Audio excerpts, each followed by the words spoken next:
ವಿದ್ಯಾರ್ಥಿಗಳೆಲ್ಲರಿಗೂ ನನ್ನ ನಮಸ್ಕಾರಗಳು ಹಾಗೂ ಈ ದಿನದ ಆನ್ಲೈನ್ ತರಗತಿಗೆ ತಮ್ಮೆಲ್ಲರನ್ನೂ ಕೂಡ ಸ್ವಾಗತಿಸುತ್ತಾ ಈ ದಿನದ ತರಗತಿಯನ್ನು ಪ್ರಾರಂಭ ಮಾಡ್ತಾ ಇದ್ದೇನೆ. In the last class we discussed about transport of oxygen, how it transport to all over the body, that is all parts of the body by blood.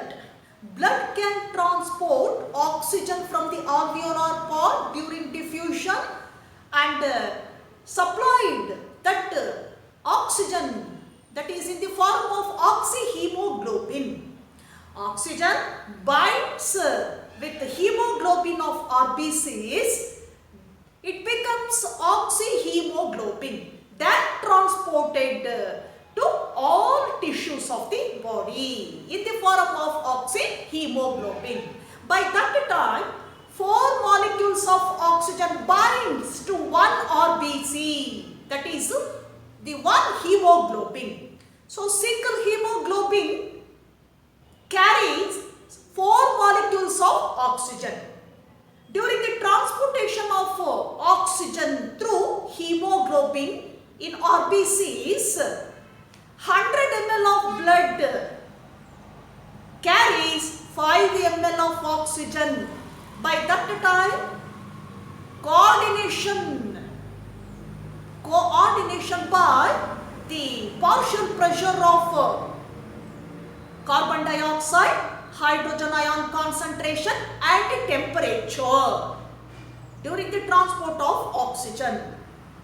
By that time, PO2 is more than the PCO2, hydrogen ion concentration and low temperature. So low PCO2, low hydrogen ion concentration and low temperature when the transport of oxygen through blood in the form of oxyhemoglobin in RBCs. Now in today's class we will discuss about the transport of carbon dioxide. So carbon dioxide released out from the tissues of different parts of the body. So in human body, different parts, so different tissues, cells of the body released carbon dioxide and diffused to blood. Then blood carry that carbon dioxide and transport to the alveolar part, through which the carbon dioxide diffused from the tissues to blood in the form of carbonates, bicarbonates. So oxygen, the hemoglobin of RBCs carry only 20 to 23% of carbon dioxide. ಈಗ carbon dioxide transport ಅಲ್ಲಿ ಯಾವ ರೀತಿ transport ಆಗುತ್ತೆ carbon dioxide ಅಂದಾಗ, carbon dioxide ದೇಹದ ಬೇರೆ ಬೇರೆ ಭಾಗಗಳಲ್ಲಿರ್ತಕ್ಕಂತಹ cells, tissues ಏನಿದೆ ಅದು ತಮ್ಮಲ್ಲಿರ್ತಕ್ಕಂತಹ ಕಾರ್ಬನ್ ಡೈಆಕ್ಸೈಡ್ ಅನ್ನ ಏನ್ ಮಾಡುತ್ತೆ, ರಿಲೀಸ್ ಮಾಡ್ತದೆ. ಆ ರಿಲೀಸ್ ಆಗಿರುವಂತಹ ಟಿಶ್ಯೂಸ್ ನಿಂದ ರಿಲೀಸ್ ಆಗಿದ್ದಂತಹ ಕಾರ್ಬನ್ ಡೈಆಕ್ಸೈಡ್ ಅನ್ನ ಬ್ಲಡ್ ಏನ್ ಮಾಡ್ತದೆ, ರಿಸೀವ್ ಮಾಡ್ಕೊಳ್ತದೆ. ಬ್ಲಡ್ ಅಲ್ಲಿ RBCs, red blood corpuscles can transport carbon dioxide by all tissues of the body in the form of bicarbonates. ಯಾವ ರೂಪದಲ್ಲಿ ಡಿಫ್ಯೂಸ್ ಆಗ್ತದೆ carbon dioxide?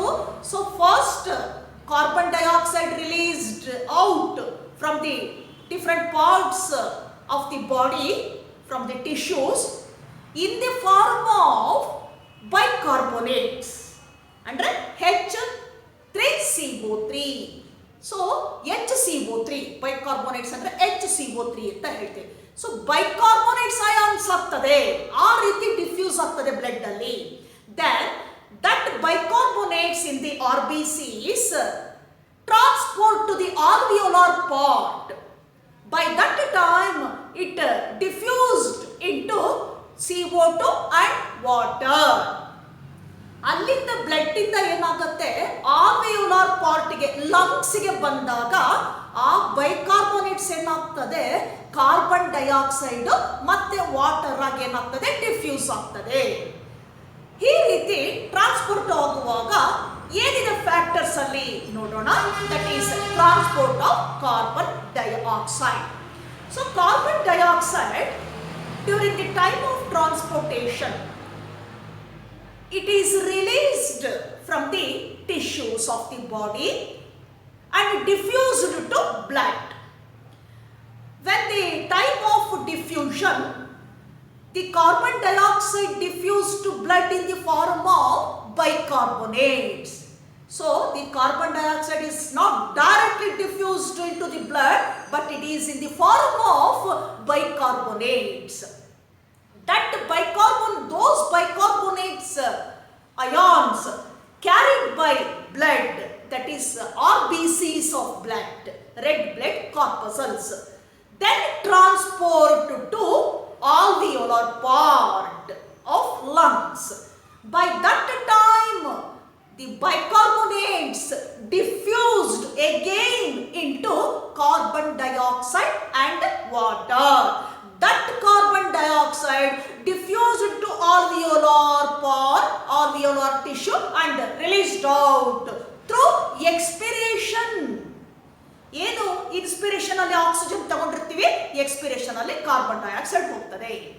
So in the transport of carbon dioxide RBCs transport only 20 to 23% of carbon dioxide from the body.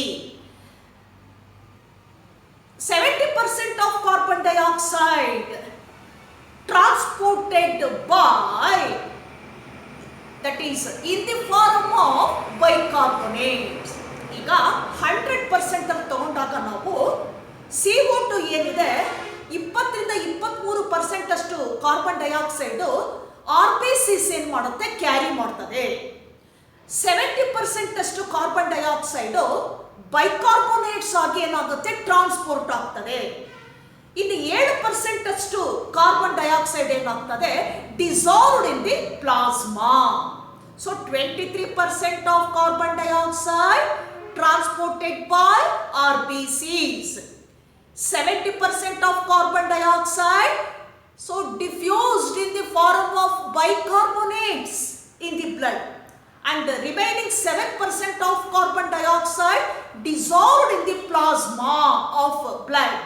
Plasma nothing but ground substance of blood. The ground substance of blood is called plasma. So the amount of carbon dioxide it can transported by RBCs, then blood in the form of bicarbonates. In RBCs, carbon dioxide binds with hemoglobin of RBCs to form carb-aminohemoglobin. ಹೀಗೇನಾಗ್ತದೆ, ನಾವು oxygen transport ಅಲ್ಲಿ ನೋಡಿದ್ವಿ, oxygen binds with haemoglobin to form oxyhaemoglobin. Similarly carbon dioxide binds with the hemoglobin of RBCs to form carb-aminohemoglobin. ಏನಾಗ್ತದೆ, carbon dioxide transport ಆಗುವಾಗ RBC ನಲ್ಲಿರ್ತಕ್ಕಂತಹ haemoglobin ಏನಿದೆ ಈ ಹಿಮೋಗ್ಲೋಬಿನ್ಗೆ bind ಆಗ್ತದೆ. ಹಾಗೆ ಬೈಂಡ್ ಆದಾಗ ಏನಾಗುತ್ತದ್ದು ಕಾರ್ಬ್ ಅಮೈನೋ ಹಿಮೋಗ್ಲೋಬಿನ್ ಆಗಿ ಕನ್ವರ್ಟ್ ಆಗ್ತದೆ. ಬೈಂಡ್ ಆದ್ಮೇಲೆ ಏನಾಗಿ ಕನ್ವರ್ಟ್ ಆಗ್ತದೆ, ಕಾರ್ಬ್ ಅಮೈನೋ ಹಿಮೋಗ್ಲೋಬಿನ್ ಆಗಿ ಕನ್ವರ್ಟ್ ಆಗ್ತದೆ ಬೈಂಡ್ ಆದ ನಂತರ RBCs ನಲ್ಲಿ. During the time of binding of carbon dioxide with hemoglobin, to convert carb-aminohemoglobin by the activity of an enzyme called, that is carbonic anhydrase. Carbonic anhydrase, an enzyme. So this enzyme can help or catalyze that conversion, that reaction reaction in the RBCs. That is, carbon dioxide binds with hemoglobin to convert amino hemoglobin by the help of an enzyme called carbonic anhydrase. That enzyme catalyzed carbon dioxide and binds with hemoglobin to form or convert into the carbamino hemoglobin. ಆ enzyme ಹೆಸರೇನು? Carbonic anhydrase. By that time of binding of carbon dioxide with hemoglobin, the factors like the PO2, partial pressure of oxygen, is low in tissue level. Then the hydrogen ion concentration is high in tissue level and high temperature, but low in PO2, that is partial pressure of oxygen. ಹಾಗೆ tissues ಇಂದ carbon dioxide RBCs ನಲ್ಲಿರ್ತಕ್ಕಂತಹ ಹಿಮೋಗ್ಲೋಬಿನ್ಗೆ transport ಆಗುವಾಗ bind ಆಗ್ತದೆ. Bind ಆಗಿ amino haemoglobin ಆಗ್ತದೆ. ಇಲ್ಲಿ ಈ ಒಂದು reaction ಅನ್ನ ಕಾರ್ಬೋನಿಕ್ ಆನ್ಹೈಡ್ರೇಸ್ ಅಂತಕ್ಕಂಥ ಎನ್ಸೈಮ್ ಕೆಟಲೈಸ್ ಮಾಡ್ತದೆ. ಆ ಸಮಯದಲ್ಲಿ PCO2 ಏನಾಗಿರ್ತದೆ? ಟಿಶ್ಯೂ ಲೆವೆಲ್ ಅಲ್ಲಿ ಹೈ ಇರ್ತದೆ. So there is high PCO2 in tissue level, partial pressure of carbon dioxide, whereas PO2 is low, partial pressure of oxygen in tissue level is low. Then high in hydrogen ion concentration and high temperature, other factors to assist that process. During that process, ಆ process ಅಲ್ಲಿ assist ಮಾಡುವಂತಹ factors. So high concentration of hydrogen ions, high temperature and high PCO2. But in the opposite direction, that is in the alveolar part of lungs, PO2 is high, partial pressure of oxygen is high, then the low in PCO2, partial pressure of carbon dioxide is low. ಹಾಗೆ simultaneous ಆಗಿ ಏನಾಗ್ತದೆ, ಇದು tissue level ಅಲ್ಲಿ carbon dioxide transport ಆಗಬೇಕಾದ್ರೆ ಮೊದಲು ಬ್ಲಡ್ಗೆ diffuse ಆಗ್ತದೆ. Diffuse ಆದಾಗ RBC 20-23% ಅಷ್ಟೇನಾಗುತ್ತೆ, carry ಮಾಡ್ತದೆ ಕಾರ್ಬನ್ ಡೈಆಕ್ಸೈಡ್ ಅನ್ನ. ಹಾಗೆ ಕ್ಯಾರಿ ಮಾಡಬೇಕಾದ್ರೆ ನೇರವಾಗಿ ಕಾರ್ಬನ್ ಡೈಆಕ್ಸೈಡ್ ಅನ್ನ ಕ್ಯಾರಿ ಮಾಡೋದಿಲ್ಲ, ದಿ ಬೈಕಾರ್ಬೋನೇಟ್ಸ್ ಆಗಿ ಅದು ಕನ್ವರ್ಟ್ ಆಗ್ತದೆ. ಅಮೈನೋ ಹಿಮೋಗ್ಲೋಬಿನ್ ಆಗುತ್ತೆ, ಅಮೈನೋ ಹಿಮೋಗ್ಲೋಬಿನ್ ಆಗ್ತದೆ. ಅಲ್ಲೇನಾಗುತ್ತೆ ಫ್ಯಾಕ್ಟರ್ಸ್ ಅಲ್ಲಿ ಪಾರ್ಷಿಯಲ್ ಪ್ರೆಷರ್ CO2 ಜಾಸ್ತಿ ಇರ್ತದೆ, ಪಾರ್ಷಿಯಲ್ ಪ್ರೆಷರ್ ಆಫ್ ಆಕ್ಸಿಜನ್ ಕಡಿಮೆ ಇರ್ತದೆ. ಅದೇ ಟೈಮಲ್ಲಿ ಆಲ್ವಿಯೋಲರ್ ಪಾರ್ಟ್ ಅಲ್ಲಿ ಪಾರ್ಷಿಯಲ್ ಪ್ರೆಷರ್ ಆಫ್ CO2 ಕಡಿಮೆ ಇರ್ತದೆ, ಪಾರ್ಷಿಯಲ್ ಪ್ರೆಷರ್ ಆಫ್ O2 ಏನಾಗಿರ್ತದೆ? ಜಾಸ್ತಿ ಇರ್ತದೆ. ಎಲ್ಲಿ? ಲಂಗ್ಸ್ ಅಲ್ಲಿ. ಇದು ಸೈಮಲ್ಟೇನಿಯಸ್ ಆಗಿ ನಡೆಯುವಂತ ಪ್ರಾಸೆಸ್. ಒಂದು ಕಡೆ ಟಿಶ್ಯೂಸ್ ಇಂದ CO2 ರಿಲೀಸ್ ಆಗ್ತಿರುತ್ತೆ, ಇನ್ನೊಂದು ಕಡೆ ಆಲ್ವಿಯೋಲರ್ ಪಾರ್ಟ್ ಇಂದ ಆಕ್ಸಿಜನ್ ಡಿಫ್ಯೂಸ್ ಆಗ್ತಾ ಇರ್ತದೆ. ಸೊ ಸೈಮಲ್ಟೇನಿಯಸ್ ಆಗಿ ಎರಡು ಕಡೆ ಏನಾಗ್ತದೆ? ಎರಡು ಡೈರೆಕ್ಷನ್ ಅಲ್ಲಿ ಆ ಪ್ರಾಸೆಸ್ ನಡೀತಾ ಇರ್ತದೆ. ಸೊ ಈ ರೀತಿ ಆಗಬೇಕಾದ್ರೆ ಏನಾಗ್ತದೆ? ಟ್ರಾನ್ಸ್ಪೋರ್ಟ್ ಆಗಿದ್ದು then the blood carry bicarbonates, that is carbon dioxide in the form of bicarbonates. Then carry bicarbonates and transport to the alveolar part. Next ಏನ್ ಮಾಡ್ತದೆ? ಬ್ಲಡ್ ದಿ ಹಿಮೋಗ್ಲೋಬಿನ್ ಕಂಟೆಂಟ್ ಇರ್ತಕ್ಕಂಥ RBCs ಏನ್ ಮಾಡ್ತದೆ? ಕ್ಯಾರಿ ಮಾಡ್ತಾ ಬರ್ತದೆ. ಎಲ್ಲಿವರೆಗೂ? ಆಲ್ವಿಯೋಲಾರ್ ಪಾರ್ಟಿಗೆ ಬರ್ತದೆ. ಆಲ್ವಿಯೋಲಾರ್ ಪಾರ್ಟಿಗೆ ಬಂದಾಗ ಮತ್ತೆ ಬೈಕಾರ್ಬೋನೇಟ್ಸ್ ಡಿಫ್ಯೂಸ್ ಆಗ್ತದೆ. ಡಿಫ್ಯೂಸ್ ಆಗ್ಬಿಟ್ಟು ಏನಾಗ್ತದೆ? ಅದು ಕಾರ್ಬನ್ ಡೈಆಕ್ಸೈಡ್ ಅಂಡ್ ವಾಟರ್ ಆಗಿ ಕನ್ವರ್ಟ್ ಆಗ್ತದೆ. So diffused again and release of H2O and H2O and CO2, carbon dioxide ಮತ್ತೆ ವಾಟರ್ ಆಗಿ ಏನಾಗ್ತದೆ? ಕನ್ವರ್ಟ್ ಆಗ್ತದೆ. That CO2 expelled out through expiration. ಅದು ನಾವು ಬಿಡುವಂತಹ ಏನು ಉಸಿರೇನಿದೆ ಅದರ ಮೂಲಕ ಏನಾಗುತ್ತೆ? ಹೊರಗಡೆ ಬರ್ತದೆ. ಎಕ್ಸ್ಪಿರೇಷನ್ ನ ಮೂಲಕ ಹೊರಗೆ ಬರ್ತದೆ. ಇದು transport of carbon dioxide. So this is the reaction, how it can transport through blood. CO2 plus H2O, that reaction catalyzed by carbonic anhydrase, an enzyme give rise H2CO3 carbonates.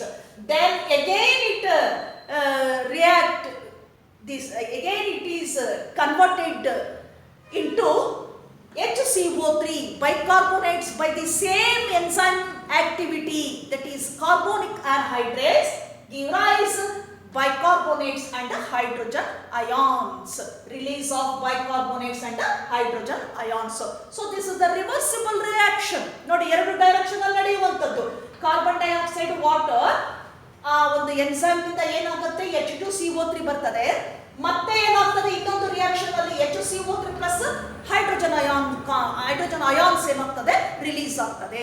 ಇದು transport ಆಗುವಂತಹ carbon dioxide blood ಇಂದ ಯಾವ ರೀತಿ transport ಆಗ್ತದೆ, ಎಷ್ಟೆಷ್ಟು amount transport ಆಗ್ತದೆ ಅನ್ನುವಂತಹ description. Then regulation of respiration. ಹಾಗಾದ್ರೆ ಈ ರೆಸ್ಪಿರೇಷನ್ ಸಿಸ್ಟಮ್ ಏನಿದೆ, respiratory system, that is the respiration, ಉಸಿರಾಟ ಏನಿದೆ, ಈ ಕ್ರಿಯೆ ಯಾವ ರೀತಿ ರೆಗ್ಯುಲೇಟ್ ಆಗ್ತದೆ, ಆ ಮೆಕ್ಯಾನಿಸಮ್ ಹೇಗೆ ಕಂಟ್ರೋಲ್ ಅಲ್ಲಿ ಇರ್ತದೆ ಅನ್ನೋದೇ that is regulation of respiration.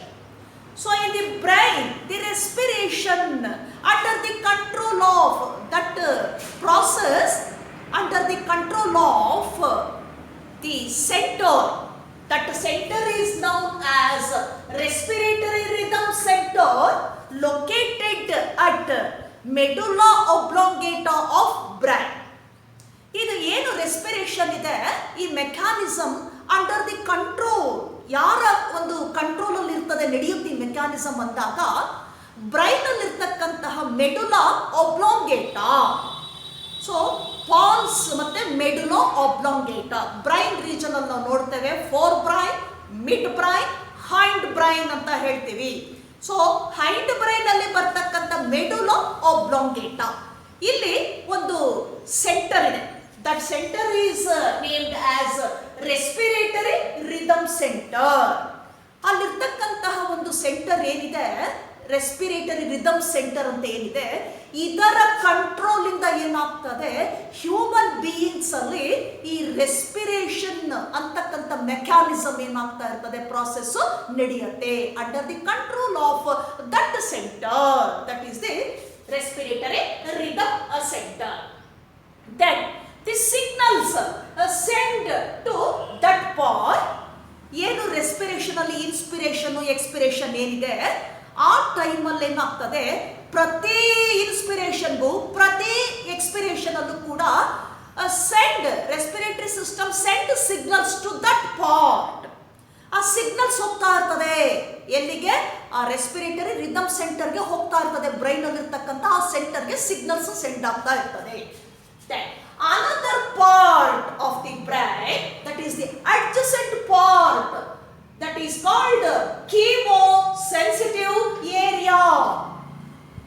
ಅಲ್ಲಿ ಇನ್ನೊಂದು ಪಾರ್ಟ್ ಬರ್ತದೆ ಬ್ರೈನ್ ಅಲ್ಲೇ ಕೂಡ, ಅಡ್ಜಸೆಂಟ್ ಪಾರ್ಟ್ ಅಂತ ಕರಿತೇವೆ. ಏನು ರೆಸ್ಪಿರೇಟರಿ ರಿದಮ್ ಸೆಂಟರ್ ಇಂದ ಮತ್ತೊಂದು ಪಾರ್ಟ್ ಬರ್ತದೆ ಬ್ರೈನ್ ಅಲ್ಲಿ, ಒಬ್ಲಾಂಗೇಟಾ, ಮೆಡುಲಾ ಒಬ್ಲಾಂಗೇಟಾದಲ್ಲಿ. ಆ ಒಂದು ಪಾರ್ಟ್ ಏನು, ಅಡ್ಜಸೆಂಟ್ ಪಾರ್ಟ್ ಯಾವುದು ಅಂದ್ರೆ chemo sensitive area. Another part near by the respiratory center of the brain. So in chemosensitive area, it is very sensitive to carbon dioxide and hydrogen ions. ಆ ಒಂದು central ಏನಾಗ್ತದೆ, ಏನು carbon dioxide blood ಇಂದ transport ಆಗಬೇಕಾದ್ರೆ ಅದು ತುಂಬಾ sensitive ಆಗಿರ್ತದೆ, ಸೂಕ್ಷ್ಮವಾಗಿರ್ತಕ್ಕಂಥದ್ದು ಕಾರ್ಬನ್ ಡೈಆಕ್ಸೈಡ್ಗೆ, especially CO2 and hydrogen ions. ಏನು H+ ಅಯಾನ್ಸ್ ಅಂತ ಹೇಳ್ತೀವಿ, ಪ್ರೋಟಾನ್ಸ್ ಅಂತ ಹೇಳ್ತೇವೆ. ಆ ಅಯಾನ್ಸ್ CO2ಗೆ ತುಂಬಾ ಸೆನ್ಸಿಟಿವ್ ಆಗಿರ್ತದೆ, ಕೀಮೋ ಸೆನ್ಸಿಟಿವ್ ಏರಿಯಾ. ಆಗೇನಾಗ್ತದೆ, the carbon dioxide concentration goes on increasing during the transportation. ಏನಾಗ್ತದೆ, ಇನ್ಕ್ರೀಸ್ ಆದಂಗೆಲ್ಲ ಏನಾಗ್ತದೆ, in that center, that is the chemosensitive area, the increased the concentration of carbon dioxide and hydrogen ions immediately that center send message to respiratory rhythm center. ತಕ್ಷಣ ಏನ್ ಮಾಡ್ತದೆ, adjacent ಪಾರ್ಟ್ಗೆ message ಅನ್ನ ಕಳಿಸ್ಕೊಡ್ತದೆ. Carbon dioxide concentration ಜಾಸ್ತಿ ಆಗಿದೆ. ಯಾಕೆಂದ್ರೆ carbon dioxide ಏನಂತ ಹೇಳ್ತೇವೆ ನಾವು, that is carbon dioxide and hydrogen ion concentration. So carbon dioxide some time toxic to the body, ಅದು ವಿಷವಾಗ್ತದೆ. ಬಾಡಿಯಲ್ಲಿ ಅದು ಕಾನ್ಸಂಟ್ರೇಷನ್ ಜಾಸ್ತಿ ಆಯ್ತಂದ್ರೆ ವಿಷ ಆಗ್ತದೆ. ಹಾಗಾಗಿ ಏನು ಡಿಆಕ್ಸಿಜನೇಟೆಡ್ ಬ್ಲಡ್ ಅಲ್ಲಿ ಇರ್ತಕ್ಕಂಥ ಕಾನ್ಸಂಟ್ರೇಷನ್ ಏನಿದೆ CO2 ಜಾಸ್ತಿ ಆದಾಗ ಅದು ತುಂಬ sensitive area, chemo sensitive area ಏನಿದೆ ತುಂಬ sensitive to carbon dioxide, very sensitive. ತಕ್ಷಣ ಇಮ್ಮಿಡಿಯೇಟ್ ಆಗಿ ಏನು ಮಾಡುತ್ತೆ, ಒಂದು ಮೆಸೇಜ್ ಅನ್ನ ಸೆಂಡ್ ಮಾಡ್ತದೆ. That is send message to respiratory rhythm center, adjacent center ಅದು, ಅಲ್ಲಿಗೆ ಸೆಂಡ್ ಮಾಡುತ್ತೆ. ಹೀಗೆ ಕಾನ್ಸಂಟ್ರೇಷನ್ ಜಾಸ್ತಿ ಆಗಿದೆ. ವಾಟ್ ನೆಕ್ಸ್ಟ್, ಏನ್ ಮಾಡಬೇಕು? So immediately the respiratory rhythm centre altered the mechanism, that is reduced the carbon dioxide concentration and hydrogen ion concentration. Immediate ಆಗಿ ಏನ್ ಮಾಡ್ತದೆ, ಆಲ್ಟರ್ ಮಾಡ್ಕೊಳ್ತದೆ ಮೆಕ್ಯಾನಿಸಮ್ ಅನ್ನ. ಆಲ್ಟರ್ ಮಾಡ್ಕೊಂಡು ಏನ್ ಮಾಡ್ತದೆ, ಕಾರ್ಬನ್ ಡೈಆಕ್ಸೈಡ್ ಅನ್ನ ಹೈಡ್ರೋಜನ್ ಅಯಾನ್ ಕಾನ್ಸಂಟ್ರೇಷನ್ ಅನ್ನ ಏನ್ ಮಾಡ್ತದೆ, ರೆಡ್ಯೂಸ್ ಮಾಡ್ತದೆ ಅಥವಾ ಎಲಿಮಿನೇಟೆಡ್, ಅದನ್ನು ಹೊರಗೆ ಕಳಿಸ್ತದೆ. ಆಲ್ಟರ್ನೇಟಿವ್ ಆಗಿ ಆ ಒಂದು ಮೆಕ್ಯಾನಿಸಮ್ ಅನ್ನ ಏನ್ ಮಾಡುತ್ತೆ, ಶಿಫ್ಟ್ ಮಾಡಿಕೊಂಡು ಅದನ್ನ ರೆಡ್ಯೂಸ್ ಮಾಡುತ್ತೆ, ಕಾನ್ಸಂಟ್ರೇಷನ್ ಅನ್ನ ರೆಡ್ಯೂಸ್ ಮಾಡ್ತದೆ. ಅಲ್ಲಿಗೆ ಏನಾಗ್ತದೆ, ನಾವು it's becoming A level, normal level. ಅಲ್ಲಿಗೆ ಏನಾಗ್ತದೆ, ಅದು ನಾರ್ಮಲ್ ಲೆವೆಲ್ಗೆ ಬರ್ತದೆ. So that is the regulation, that is the regulatory mechanism in that center of brain, that respiratory rhythm center, and adjacent center is called chemosensitive area. So those centers regulate the carbon dioxide concentration automatically and alternatively. ಏನ್ ಮಾಡ್ತದೆ, immediate ಆಗಿ ಮತ್ತೆ alternative ಆಗಿ ಏನ್ ಮಾಡ್ತದೆ, ಆ mechanism ಅನ್ನ regulate ಮಾಡ್ತದೆ. So that is the regulation of respiration in human beings. In this mechanism, regulation mechanism, the O2 oxygen role is insignificant. Yes, ಯಾಕೆಂದ್ರೆ ಆಕ್ಸಿಜನ್ ರೋಲ್ ಇಲ್ಲಿ ಬರೋದೇ ಇಲ್ಲ. ಏನು ಇನ್ಸ್ಪೈರ್ ಮಾಡ್ಕೊಳ್ತೀವಿ, ಆ ಇನ್ಸ್ಪೈರ್ ಮಾಡ್ಕೊಂಡಿರ್ತಕ್ಕಂತಹ ಆಕ್ಸಿಜನ್ ಏನಾಗ್ತದೆ, ಆಕ್ಸಿ ಹಿಮೋಗ್ಲೋಬಿನ್ ಆಗಿ ಅದು ಬ್ಲಡ್ ಆಲ್ವಿಯೋಲಾರ್ ಪಾರ್ಟ್ ಇಂದ ಬ್ಲಡ್ ಡಿಫ್ಯೂಸ್ ಆಗಿ ಬ್ಲಡ್ ಇಂದ ಎಲ್ಲಿಗೆ ಹೋಗ್ತದೆ, ಹಾರ್ಟಿಗೆ ಹೋಗಿ ಹಾರ್ಟ್ ಇಂದ ಏನಾಗ್ತದೆ, ಆರ್ಟರೀಸ್ ಮೂಲಕ ಎಲ್ಲ ಭಾಗಗಳಿಗೂ ಸಪ್ಲೈ ಆಗ್ತಾ ಬರ್ತದೆ. ಆ ರೆಗ್ಯುಲೇಷನ್ ಇದಕ್ಕೆ ಬರೋದೇ ಇಲ್ಲ. ಸೊ ಇಟ್ಸ್ ಇನ್ಸಿಗ್ನಿಫಿಕೆಂಟ್ ಅಂತ ಕರಿತೇವೆ. Oxygen role is insignificant in that region. So that region only regulate the carbon dioxide, because during the transportation of carbon dioxide through blood, the concentration, the level of carbon dioxide is high in the blood. By that time, those two centers of brain manage or regulate and reduce the concentration of carbon dioxide and hydrogen ion concentration. So that is the mechanism of regulation of respiration. Now, last concept, that is disorders of respiratory system. ಈಗ ಕೊನೆಯ ಹಂತಕ್ಕೆ ಬರೋಣ. What are the disorders causing during respiration? So that is respiratory disorders. ಹಾಗಂದ್ರೇನು, ಯಾವ disorders ಈ respiration mechanism ಅಲ್ಲಿ ಬರುತ್ತೆ, create ಆಗ್ತದೆ ಅನ್ನುವಂಥದ್ದನ್ನೇ ನಾವೇನಂತ ಹೇಳ್ತೇವೆ, respiratory disorders. So respiratory disorders includes first one asthma. Asthma ಅಂತ ಕರೀತೀವಿ. Asthma one of the chronic disorder ಅಂತ ಹೇಳ್ತೇವೆ ಇದನ್ನ. ಸೊ ಉಸಿರಾಟ ಕ್ರಿಯೆಗೆ ಸಂಬಂಧಿಸಿದಂತಹ ಒಂದು ಡಿಸಾರ್ಡರ್ ಇದು. ಇದನ್ನು ನಾವು ಕ್ರೋನಿಕ್ ಡಿಸಾರ್ಡರ್ ಅಂತ ಹೇಳ್ತೇವೆ, asthma. So it is creates, asthma creates breathing problem. ಏನಂಗಂದ್ರೆ ಅಸ್ತಮಾ ಅಂದ್ರೆ It creates, this disorder creates breathing problem. ಉಸಿರಾಟದ ಒಂದು ಸಮಸ್ಯೆಯನ್ನು ಉಂಟು ಮಾಡ್ತದೆ. ಈಸಿಯಾಗಿ ರೆಸ್ಪೈರ್ ಮಾಡ್ಕೊಳ್ಳಿಕ್ಕೆ ಆಗೋದಿಲ್ಲ. ಇನ್ಸ್ಪಿರೇಷನ್ ಆಗಿರ್ಬೋದು ಅಥವಾ ಎಕ್ಸ್ಪಿರೇಷನ್ ಆಗಿರ್ಬೋದು, ಈಸಿಯಾಗಿರೋ ನಾರ್ಮಲ್ ಆಗಿರೋದಿಲ್ಲ. So that creates breathing problem. Like wheezing. ಯಾವ ರೀತಿ ಪ್ರಾಬ್ಲಮ್ ಕ್ರಿಯೇಟ್ ಆಗ್ತದೆ ಇಲ್ಲಿ ಉಸಿರಾಟದ ಒಂದು ಸಮಸ್ಯೆ ಅಂದಾಗ ವೀಸಿಂಗ್ ಅಂತ ಕರಿತೀವಿ. ವೀಸಿಂಗ್ ಅಂದ್ರೆ ಸೆಳೆತ. ಆ ಉಸಿರಾಡಬೇಕಾದ್ರೆ ಏನಾಗುತ್ತೆ, ದೀರ್ಘವಾಗಿ ಆ ಉಸಿರನ್ನು ತೆಗೆದುಕೊಳ್ತಕ್ಕಂಥದ್ದು, ಅದನ್ನು ನಾವು ವೀಸಿಂಗ್ ಅಂತ ಕರಿತೇವೆ. So breathing problem like wheezing.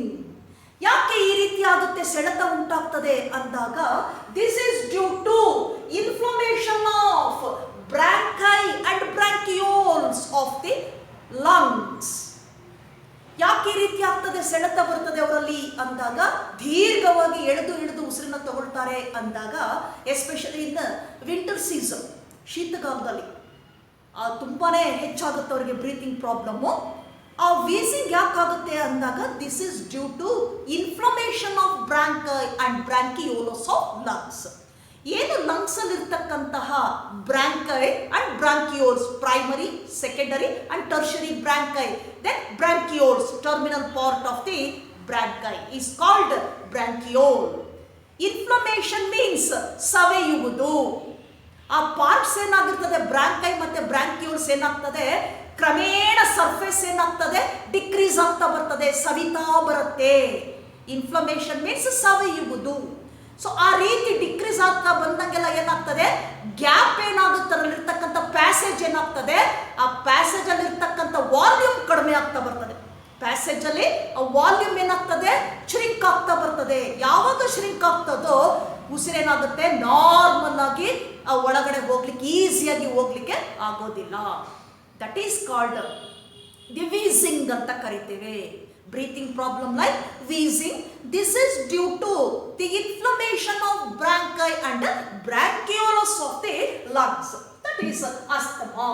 Then second one is emphysema. ಏನಂತ ಕರೀತೇವೆ, emphysema. So this is another chronic disorder. ಇದು ಕೂಡ chronic disorder. The emphysema nothing but the alveolar walls are damaged. Emphysema ಅಂದ್ರೇನು, alveolar walls are damaged. This is due to respiratory surface is decreased. ಏನು alveolar part ಇದೆ, ನಾವು ಈ ತರ ಒಂದು ಆಲ್ವಿಯೋಲೈನ enlarge ಮಾಡಿ ನೋಡಿದಾಗ ಇದೇನಾಗಿದೆ, ಈ ತರ ಲೇಯರ್ಸ್ ಇರ್ತದೆ ಆಲ್ವಿಯೋಲೈ. ಹೌದಾ, ಈ ತರ ಲೇಯರ್ಸ್ ಇರ್ತದೆ. ಏನು ಥಿಕ್ ಲೇಯರ್ ಇದೆ. ಎಂಫೈಸೀಮಾ ಅಂದ್ರೇನು ಅಂದಾಗ, ಇಲ್ಲಿ ಆಲ್ವಿಯೋಲರ್ ವಾಲ್ಸ್ ಏನಿದೆ, ಈ ಲೇಯರ್ ಏನಿದೆ, ಪ್ರೊಟೆಕ್ಟಿವ್ ಲೇಯರ್ ಏನಿದೆ, ಇದು ಡ್ಯಾಮೇಜ್ ಆಗ್ತದೆ. ಇದೇನಾಗ್ತದೆ, ಅಲ್ಲಲ್ಲಿ ಈ ತರ ಸ್ಪ್ಲಿಟ್ ಆಗ್ತದೆ, ಡ್ಯಾಮೇಜ್ ಆಗ್ತಾ ಹೋಗ್ತದೆ. ಯಾಕೆ ಡ್ಯಾಮೇಜ್ ಆಗ್ತದೆ ಅಂದಾಗ, due to respiratory surface is decreased. ಏನು ಈ ಒಂದು ರೆಸ್ಪಿರೇಟರಿ ಲಂಗ್ಸ್ ಅಲ್ಲಿ ಇರ್ತಕ್ಕಂಥ ಸರ್ಫೇಸ್ ಏನಿದೆ, ಈ ತರ ಲಂಗ್ಸ್ ಅನ್ನ ನಾವು ತಗೊಂಡಾಗ ಇಲ್ಲಿ ಒಳಗಡೆ bronchi, primary, secondary, tertiary bronchi ಬರುತ್ತೆ. ಟರ್ಮಿನಲ್ ಪಾರ್ಟ್ ಅಲ್ಲಿ ಆಲ್ವಿಯೋಲಾರ್ ಇದೆ. ಸೊ ಈ ಆಲ್ವಿಯೋಲಾರ್ ಏನಾಗುತ್ತೆ, ಈ ಸರ್ಫೇಸ್ ಏನಾಗ್ತದೆ, ಡಿಕ್ರೀಸ್ ಆದಾಗ ಆ ವಾಲ್ಸ್ ಏನಾಗ್ತದೆ, ಡ್ಯಾಮೇಜ್ ಆಗ್ತದೆ. ಲಂಗ್ಸ್ ಅಲ್ಲಿ ಇರ್ತಕ್ಕಂಥ ಆ ಲಂಗ್ ಅಲ್ಲಿ ಸರ್ಫೇಸ್ ಏನಾಗ್ತದೆ, ಚಿಕ್ಕದಾಗ್ತಾ ಬರ್ತದೆ, ಡಿಕ್ರೀಸ್ ಆಗ್ತಾ ಬರ್ತದೆ ವಾಲ್ಯೂಮ್. ಅದು ಯಾವಾಗ ಡಿಕ್ರೀಸ್ ಆಗ್ತದೋ ಈ ಆಲ್ವಿಯೋಲಾರ್ ಮೆಂಬ್ರೇನ್ ಏನಾಗ್ತದೆ, ಡ್ಯಾಮೇಜ್ ಆಗ್ತದೆ. So that causes a disorder called emphysema. It is one of the chronic disorder. So emphysema. Then last one, that is occupational respiratory disorder. ಇನ್ನು ಮೂರನೇದಾಗಿ ನೋಡಿದಾಗ ನಾವು ಡಿಸಾರ್ಡರ್ ಅನ್ನ ಆಕ್ಯುಪೇಷನಲ್ ರೆಸ್ಪಿರೇಟರಿ ಡಿಸಾರ್ಡರ್. ಯಾವುದದು, occupational respiratory disorder. ಏನಿದು? So this type of disorder, occupational respiratory disorder, caused by dust particles released from some industries like stone breaking industries. ಇದೇನಾಗ್ತದೆ, ಯಾವುದರಿಂದ ಈ disorder ಕಾಸ್ ಆಗ್ತದೆ ಅಂದಾಗ ಡಸ್ಟ್ ಪಾರ್ಟಿಕಲ್ಸ್ ಇಂದ ಬರುವಂಥದ್ದು. ಲಾಂಗ್ ಎಕ್ಸ್ಪೋಸ್ ಮಾಡಿದಾಗ ನಾವು ಆ ಡಸ್ಟ್ ಪಾರ್ಟಿಕಲ್ಸ್ ಒಂದಿಗೆ ಲಾಂಗ್ ಎಕ್ಸ್ಪೋಸ್ ಆದಾಗ ಏನಾಗ್ತದೆ, ಈ ನಾಸ್ಟ್ರಲ್ಸು ಇದರ ಮೂಲಕ ಇನ್ಹ್ಯಾಲ್ ಮಾಡ್ಕೊಳ್ತೀವಿ ನಾವು. ಅದನ್ನು ಡಸ್ಟ್ ಪಾರ್ಟಿಕಲ್ಸ್ ಅನ್ನ ಇನ್ಹ್ಯಾಲ್ ಮಾಡ್ಕೊಳ್ತೀವಿ. ಇನ್ಹ್ಯಾಲ್ ಮಾಡ್ಕೊಂಡಾಗ ಏನಾಗ್ತದೆ, ಆ particles accumulated in the alveolar part, ಲಂಗ್ಸಿಗೆಲ್ಲ ಅಕ್ಯುಮಿಲೇಟ್ ಆಗ್ತದೆ. ಅಕ್ಯುಮಿಲೇಟ್ ಆಗಿ ಈ ಡಿಸಾರ್ಡರ್ ಅನ್ನ ಕಾಸ್ ಮಾಡ್ತದೆ, ಈ ಒಂದು ಪ್ರಾಬ್ಲಮ್ ಅನ್ನ ಕ್ರಿಯೇಟ್ ಮಾಡ್ತದೆ. ಸೊ ಇಂಡಸ್ಟ್ರೀಸ್ ಇಂದ ರಿಲೀಸ್ ಆಗ್ತಕ್ಕಂಥ ಡಸ್ಟ್ ಪಾರ್ಟಿಕಲ್ಸ್ ಅಂದಾಗ ಎಂತಹ ಇಂಡಸ್ಟ್ರೀಸ್ ಅಂತ ಹೇಳಿದಾಗ stone breaking industries. So industries like stone breaking, ಏನು ಈ ಒಂದು ಬಂಡೆಗಳನ್ನ ಕಲ್ಲುಗಳನ್ನ ಪುಡಿ ಮಾಡುವಂತಹ ಆ ಇಂಡಸ್ಟ್ರೀಸ್ ಏನಿದೆ, ಕೈಗಾರಿಕೆ. ಸೊ ಅಂತ ಸಮಯದಲ್ಲಿ ಏನಾಗ್ತದೆ, ಆ ಬ್ರೇಕಿಂಗ್ ಟೈಮಲ್ಲಿ ಸ್ಮಾಲ್ ಪೀಸಸ್ಸು, ತುಂಬ ಸೂಕ್ಷ್ಮವಾಗಿರ್ತಕ್ಕಂಥ ಪಾರ್ಟಿಕಲ್ಸ್ ಏನಾಗ್ತದೆ ಅಲ್ಲಿ ಫಾರ್ಮೇಷನ್ ಆಗ್ತದೆ. ಅಲ್ಲಿ ಕೆಲಸ ಮಾಡುವಂತಹ ವರ್ಕರ್ಸ್ ಏನಿದ್ದಾರೆ, so workers in such industries, so they long exposure to that dust particles then causes this disease is caused. ಈ ಥರ ರೆಸ್ಪಿರೇಟರಿ ಡಿಸಾರ್ಡರ್ ಏನಾಗುತ್ತೆ, ಕಾಸ್ ಆಗ್ತದೆ. ಲಾಂಗ್ ಟೈಮ್ ಎಕ್ಸ್ಪೋಸ್ ಆದಾಗ ಅಂತಹ ಡಸ್ಟ್ ಪಾರ್ಟಿಕಲ್ಸ್ಗೆ ಆ ವರ್ಕರ್ಸು, ಆ ಇಂಡಸ್ಟ್ರಿನಲ್ಲಿ ವರ್ಕ್ ಮಾಡ್ತಕ್ಕಂಥ ವರ್ಕರ್ಸು, ಕೆಲಸಗಾರರು ತುಂಬ ಹೊತ್ತು ಆ ಡಸ್ಟ್ ಪಾರ್ಟಿಕಲ್ಸ್ ಜೊತೆ ಎಕ್ಸ್ಪೋಸ್ ಮಾಡಿದಾಗ ಏನಾಗುತ್ತೆ, ಅಥವಾ ಇನ್ಹ್ಯಾಲ್ ಮಾಡಿದಾಗ ಈ ರೀತಿ ಡಿಸಾರ್ಡರ್ ಬರ್ತದೆ. ಅದನ್ನು ನಾವು ಆಕ್ಯುಪೇಷನಲ್ ರೆಸ್ಪಿರೇಟರಿ ಡಿಸಾರ್ಡರ್ ಅಂತ ಕರಿತೇವೆ. ಸೊ ಯಾರಿಗೆ ಬರುವಂಥ ಚಾನ್ಸಸ್ ಇರ್ತದೆ ಅಂದಾಗ workers, those working in some industries like stone breaking industries. So when long time exposure to that dust particles, where they inhaled dust particles during exposure, then they affected from this disorder, that is occupational respiratory disorder. So ಹಾಗಾದರೆ ಅಂಥ workers prevent ಮಾಡಬೇಕು, ಈ disorder ಬರದಾಗೆ ತಡೆಗಟ್ಟಬೇಕು ಅಂದರೆ ಏನು ಮಾಡಬೇಕು ಅವರು? So they wear mask to prevent that disorder. ಹಾಗಾದರೆ ಅವರು ಆಲ್ವೇಸ್ ಏನು ಮಾಡಬೇಕು, ಅವರು ಮಾಸ್ಕನ್ನು ಧರಿಸ್ಕೊಳ್ಬೇಕಾಗ್ತದೆ, ಮೂಗಿಗೆ ಮಾಸ್ಕನ್ನು ಹಾಕ್ಕೊಳ್ಬೇಕಾಗ್ತದೆ. ಆ ರೀತಿ ಹಾಕೋದ್ರಿಂದ ಏನಾಗುತ್ತೆ, ಪ್ರಿವೆಂಟ್ ಮಾಡ್ಬೋದು. That prevent entry of dust particles, particles ಒಳಗೆ ಹೋಗೋದನ್ನು ತಡೆಗಟ್ಬೋದು. And control the occupational respiratory disorder. So these are three main disorders caused from the respiratory system. One is asthma, second occupational respiratory disorder. So along with this completes the chapter respiration in humans. ಇದರೊಂದಿಗೆ ಏನು respiration ಅಂತಕ್ಕಂತಹ ಒಂದು chapter ಏನಿದೆ human ಫಿಸಿಯಾಲಜಿನಲ್ಲಿ ಅದು complete ಆಗ್ತದೆ. Then I will take up the next system, that is blood circulatory system in humans, in next class. So till then, goodbye.